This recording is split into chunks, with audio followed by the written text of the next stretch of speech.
Descend from Jamaica. My grandfather is half Syrian, and my grandmother's Jamaican. My mum comes from Yalas, St. Thomas in Jamaica. My dad comes from Kingston, Jamaica. So I've got two older brothers and a younger sister. Grew up in Brockley, southeast London, Crofton Park. Dad left very early.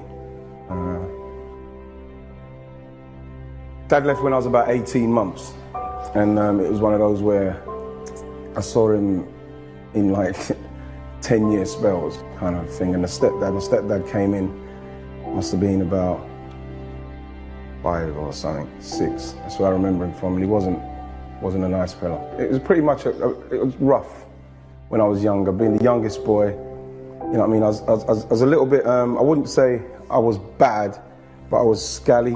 I was very extrovert from a young age. I'm very confident, and it rubbed people up the wrong way, especially my stepdad. He didn't like me at all. My mum she was an alcoholic. My mum was an alcoholic. She didn't even know it.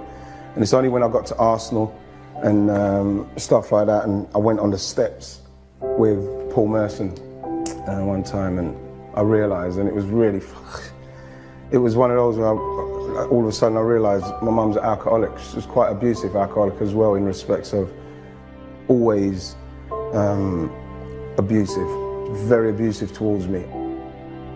I can't remember being hugged much by my mum. You know what I mean? You think back to moments and stuff. And even when I used to go to the football trials and trying to get into the clubs, I remember when I used to go to the trials, my mum used to say, another thing I didn't understand till I got older, many are called and few are chosen, you're wasting your time, kind of thing. And so I really couldn't wait to get out of the house. Couldn't wait to get out of the house. As I got older, I got more angry towards my mum, and obviously my daddy died. I went to the funeral and it was weird. It was like going to a stranger's funeral. People were saying things like I should be talking, I should be, because, I don't know, I'm in the public eye and people know me, they think I should be up there speaking and eulogizing about him. I don't fucking know him. I do not know the guy. The only reason why I gave him any moment of my time is I remember we was 10 and we used to live on an estate called Honourable Estate, and the whole estate would go on a trip to Little Hampton or Great Yarmouth or Margate or something like that. And I remember I didn't have no trousers to wear. Just didn't have no trousers, proper trousers to wear, because it was one of those where the whole estate was going, and you know what I mean, everybody was there and you wanted to look good. And my dad said, I remember I hadn't seen him for, I don't know, by this time, 6 years or something, and then got in touch with him through this one, through that one, and he said, yes, I'm going to come on Friday to give you some money to buy the jeans. And I remember waking up on the Friday, because I had to go to Peckham to buy them, and I remember going past Grant's, the shoe shop, and just looking at them, my tongue hanging out, because I wanted those ballet crisp, beautiful shoes, what I couldn't have, but my sister would get shoes from Grant's. It was really weird, but anyway. So anyway, I'm waiting at on the estate, and as you go out, you drive out the estate, there's 2 pillars. So I was sitting on that pillar from, said he's coming in the morning, said about 9, 10 o'clock. So I was on the pillar from 8:30, 9 o'clock. He didn't get there till 4 o'clock. And all that time I'm thinking, I'm not going to be able to go. I think it's one of the most, when I look back, it is the most stressful time, and even being in prison, being sat on that pillar, waiting for him to come, not knowing if he was going to come, not knowing if I was going to be able to go the next day, because I didn't really have anything to wear that would have been decent enough. And is he going to come? Ain't he going to come? The questions and the anger and everything, what I was going through at the time. But he came, and I literally got to the shop just in time in Peckham, and I got the trousers, and that's the only way that I spoke to him in any way. Otherwise, that would have been it. I would have disowned him, just like I would disown my stepdad. I remember when we was younger, match of the day and watching football is literally, it's all I live for, man. It was just pure football from a young age. And I remember it used to come on, and because we was in the 1 bedroom, so if the television's here and the bed's here, we'd be in the bed and we'd have to turn away from the telly. We couldn't watch it, so you can hear Match of the Day, and you know, you can hear Match of the Day, and you can hear what's going on. And I remember lying there, facing the wall, crying, wanting to watch it. And he was a rough voice, rough talking guy, real bully, very strong man. And we'd have to turn away, and we couldn't watch it. I remember when I finally got to do Match of the Day, and I remember saying to Des Lynam, you know, this is my Graceland. Like, you know, people go to Graceland to pay homage to Elvis. You know, it's one of those things where I try not to harbor on the anger, because even now, you know what I mean, I'm sitting here and I'm just raging. And you know, when you think of why people are like that, and I suppose it might have gone down to why maybe I adopted Sean at such a young age. Sean was like 2 and 8 months, just getting ready to turn to 3. And I could not understand, even with having nothing, how somebody could come in and treat a child like my stepdad treated me. And it's feelings that I harbor, that even with the counseling, it's very hard to try and shake them off. It's very, very hard. The first real positive male in my life is a teacher called Mr. Pigman, and I thought that this teacher, Mr. Pigman, the words I got from the people was that he died. And I was, you know what I mean, at the time I was like, oh, Jesus, gutted, because he was somebody who would sit me down, he would talk to me, when, you know, when I had he used to call it the EBGBs, because I would get angry from being like this to full-on rage, and he would sit me down and he would talk to me and he explained to me, you know what I mean, how to communicate. I was like a little, like Tarzan or something. So then he took me out of the class. He literally taught me to read and write properly himself. He turned me into a monitor. So I would go around with the school register, to collect the registers up. I would be the milk monitor guy. You know what I mean? I'd take messages to the teachers. And then once he realized I could play football and everything, he started to teach me how to play football, and how you have to pass to other people, and why you have to pass to other people, and why you have to communicate nicely, and why you have to give people encouragement.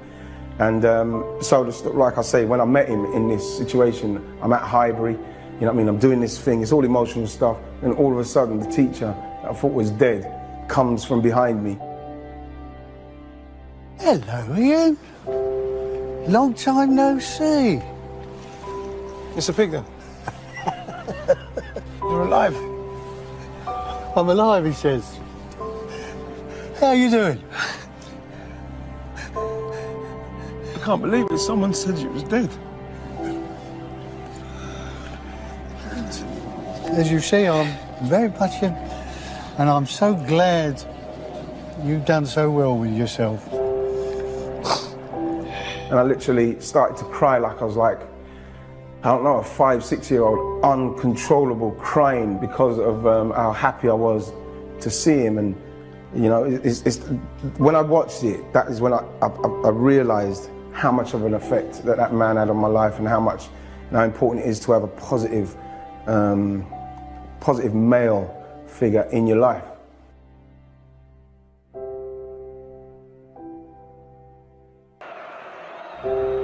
I grew up on the same estate as David Rocastle. We used to play football up the Creme. I was always the one that people would say, yeah, he's the good older one, and David's the good younger one.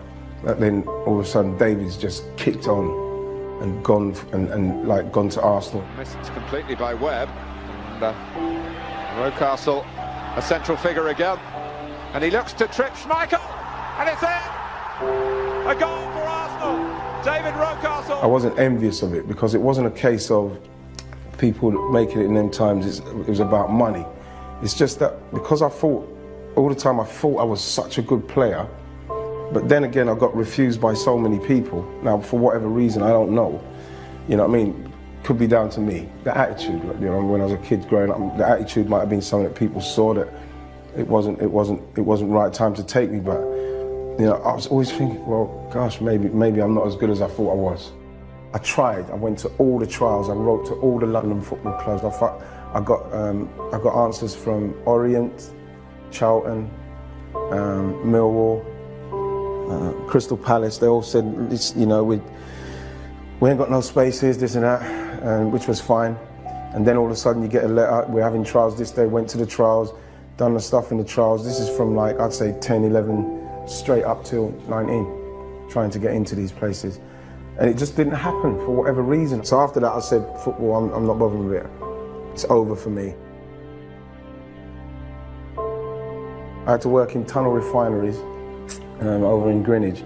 And you know, I had to clean out like the toilet-y kind of bathroom with a lot of oil and nastiness. It was horrible, it was degrading, it was horrible to do that. But at the time, you know, I was what, I must have been 19, 20 then.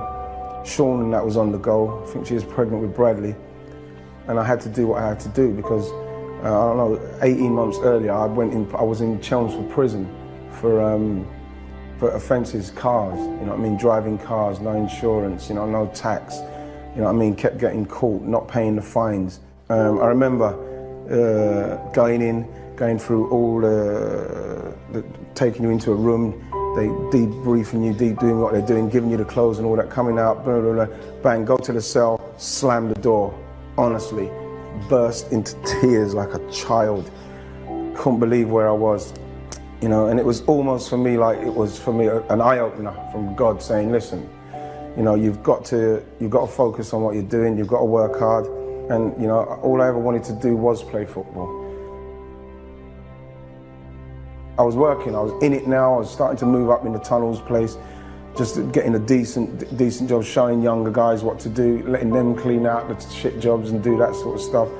And then all of a sudden I got a trial from Crystal Palace because I carried on playing Sunday morning football from the age of 12 all the way up to the 22. And then when they said Crystal Palace came for the trial, I said, sorry, no way. I'm not going to do any better than I did at Brighton when I was 19. So, you know, I can't waste my time. I can't afford to lose this job. Just got the job, I'm settled. And, you know what I mean? So I said to them straight off, no, thank you. I said to the guy. And I remember the guy who used to do managing my Sunday team, Tony Davis. He said, you can't turn down an opportunity like that. I said, well, I think I'm going to have to because I have to make a decision. The decision is to carry on working and earning money and providing.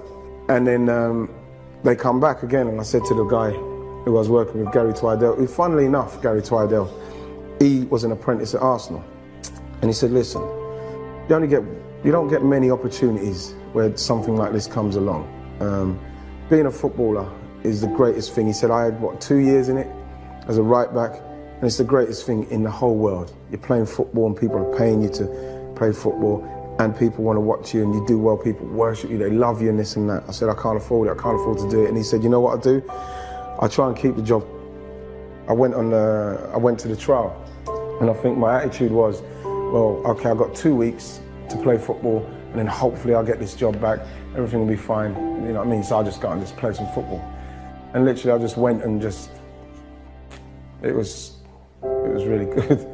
I don't know, my inhibitions were gone because I felt like I had some stability within maybe trying to keep the job for me and somebody in my corner there. And so when I went there, I just played football. Like, by the time the 2-week trial finished, you know what I mean? Steve Coppell pulled me and he said, you know what, we want to pay you some expenses and we want you to stay for a little while longer. I said, not even realising I'm negotiating without knowing I'm negotiating. He must have thought, yeah, he's negotiating. But I wasn't. I was telling the truth. I said, listen, I'm not sure. I really can't afford to do the football. I've got a missus, I've got a little boy and I've got one on the way. And he said, well, how much are you getting from what you're doing? And I said, I'm getting £105 a week. He said, well, we'll give you £100 expenses a week for a couple of weeks, just see how it goes. And I said, well, that doesn't really make sense for me because you're going to pay me, that means I'll be off for a month. And then after a month, and there was players there who had been in their reserves who ain't got nowhere near it. So after a month, you know, you might say, well, I'm sorry. I said, I can't afford that. He said, okay. Then he said, okay, well, come see me tomorrow. I came back and he said, okay, we'll do it. We'll do it for 3 months. And then I said, yeah, I'll take that. Phoned my mum and I said, Mum, I'm a professional footballer, but it's only for 3 months. And so she was crying and I was crying and that, and it was brilliant. But then 6 weeks into that, they signed me. We got to the final for Crystal Palace in 1990 against Manchester United, ready, and he makes me substitute. So, you know what I mean, I'm thinking, Jesus, I might not get on the run. Anyway, we're losing 2-1, and I get to come on 72 minutes, 73 minutes.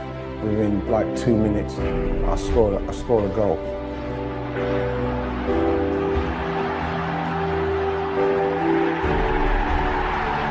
My face was just like, I can't even describe it. I mean, it all got on top of me. And then it gets to extra time and I score again.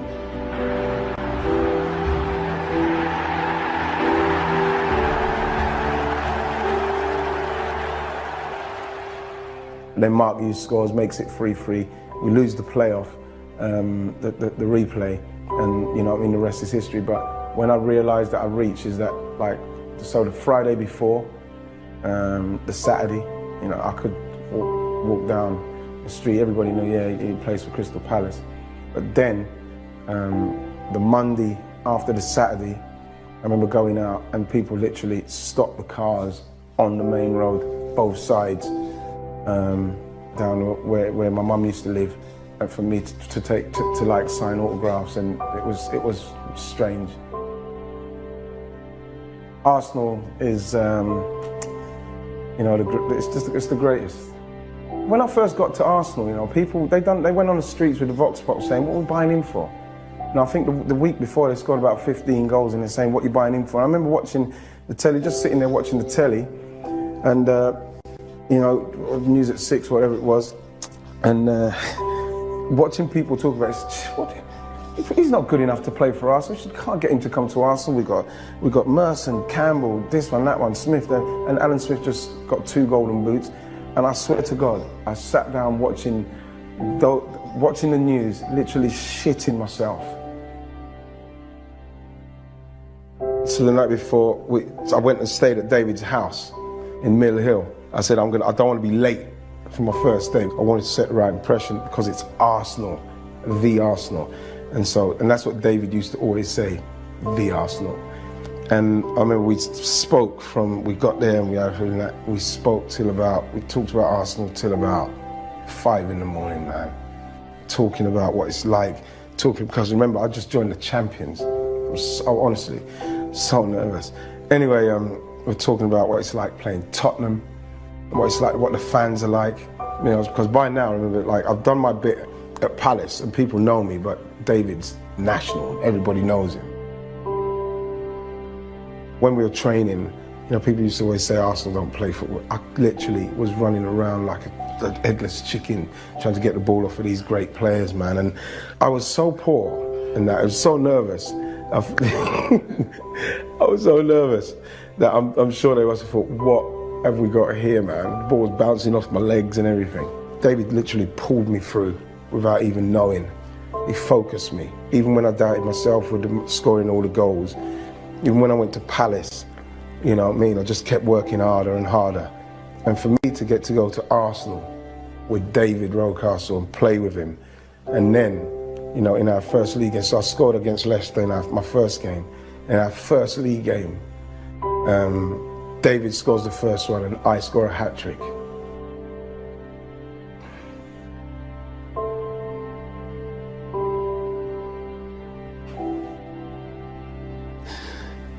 It was a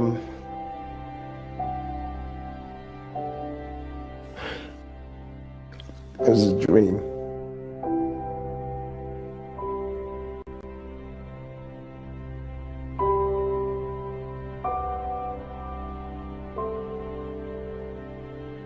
All the time I always thought that he was going to be okay, and he was still always positive about what's going to happen. I mean, when I found out, I literally could not stop crying. I couldn't stop crying. I remember when George Graham got rid of him and he went to Leeds, I couldn't stop crying then as well. And he was saying, "What's wrong with you, man?" And you know, when he died, I can't deal with it. When I look back You know, I could get all deep and say nothing to something, you know, nobody's nothing. You know what I mean? Just, at the end of the day, you know, as twee as that might sound, you know what I mean? You're always something, and what I feel that I've become is what's always been inside me. It's just anything I do, I would speak my truth, I give it my best, I'm honest to the core, and I've always been like that.